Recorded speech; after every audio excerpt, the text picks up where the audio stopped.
Good day, fellow citizens and residents. The 2021-2022 school year began on Monday, 6th September for our staff, and on Wednesday, 8th September 2021, our students returned poised to engage in active learning. The Ministry of Education continues its drive to meet its vision of providing holistic, lifelong education for all. During this challenging time, we're even more committed to keeping the nation updated as we respond to the COVID-19 threat.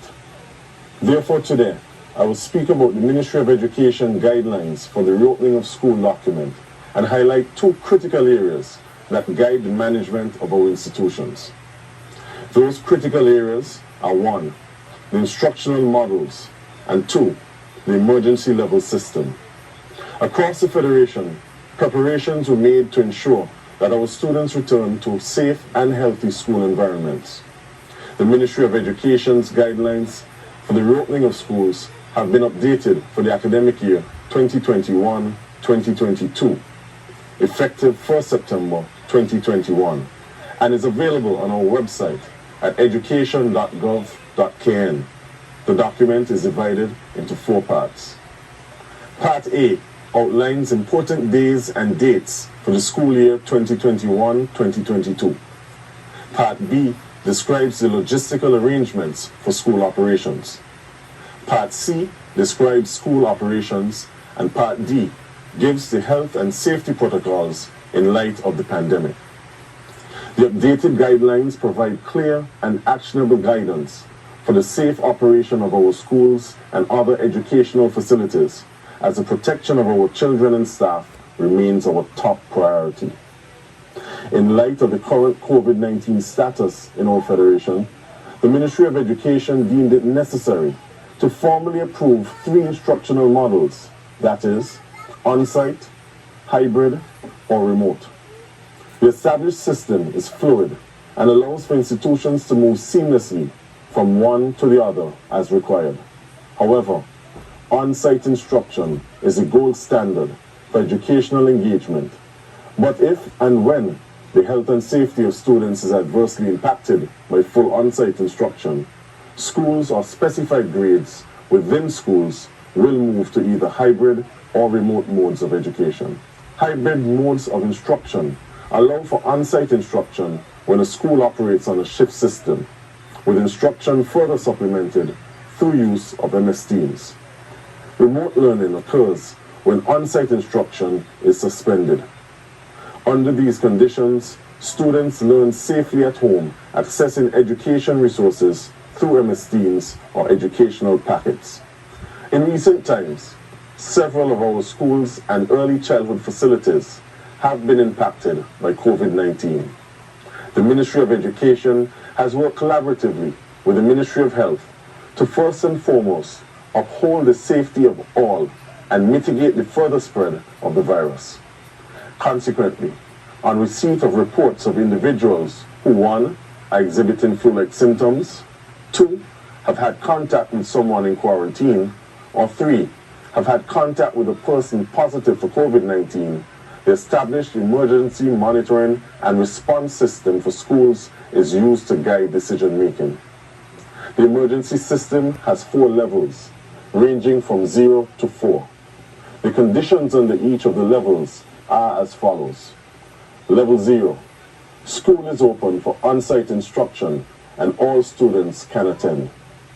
Level 1, school is open for on-site instruction but on a shift system to accommodate physical distancing with a large school population.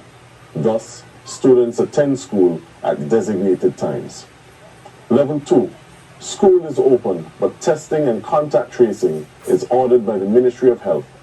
A Level 2 designation is assigned when 1, a student or staff member has flu-like symptoms or has been exposed to a positive COVID-19 case.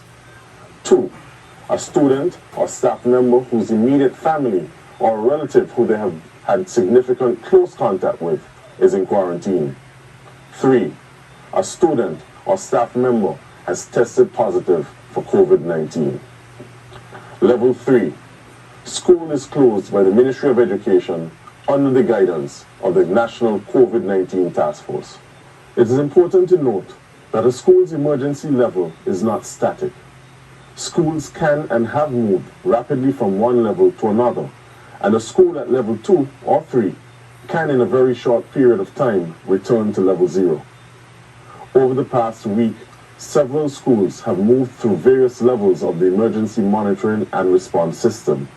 Currently, several of our schools are operating at level 2. I must stress that schools operating at level 2 continue to provide on-site instruction. However, to support the contact tracing and testing process, specific grade levels or forms may engage in remote learning until the process of testing is complete.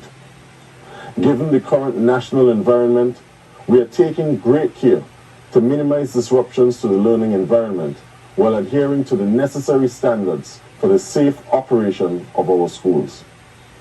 The health and well-being of our nation's children has and will continue to guide every decision we make with respect to education.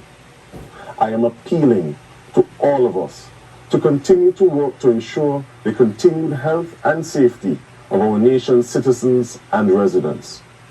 We can, by our individual and collective actions, prevent the coronavirus from wreaking havoc on our nation, particularly our people.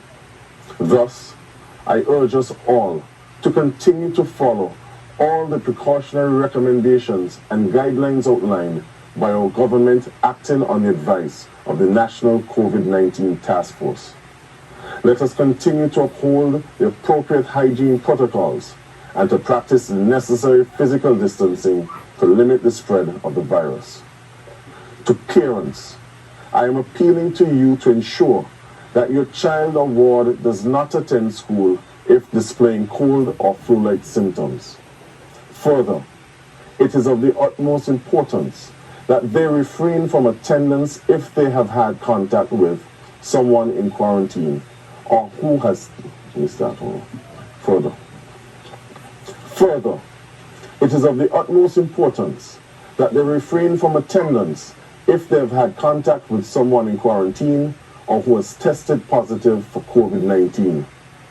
Through your cooperation, we can reduce disruptions in teaching and learning, particularly the frequency and duration of remote instruction modalities for engaging students. To teachers and school administrators, while this is by no means a normal education situation, it is critically important to engage your students through the MS Teams platform and to provide them access to a school community, support network, and learning experience while engaged in remote learning. As those with the responsibility for educating the next generation, teachers have always worked under great pressure. I know that teachers have been affected by the COVID-19 pandemic, having to upskill in technology and learn new hybrid models of teaching under challenging conditions. I take this opportunity to thank you for your continued commitment to the education of our children. In closing, as we continue to chart the way forward for education during this unprecedented time of COVID-19, you can expect over the next few weeks to hear from ministry officials to provide you, our stakeholders, with updates on critical matters in education. I wish all of you a happy National Heroes Day and a happy Independence. Thank you for your attention, and may God continue to bless and protect us as a nation.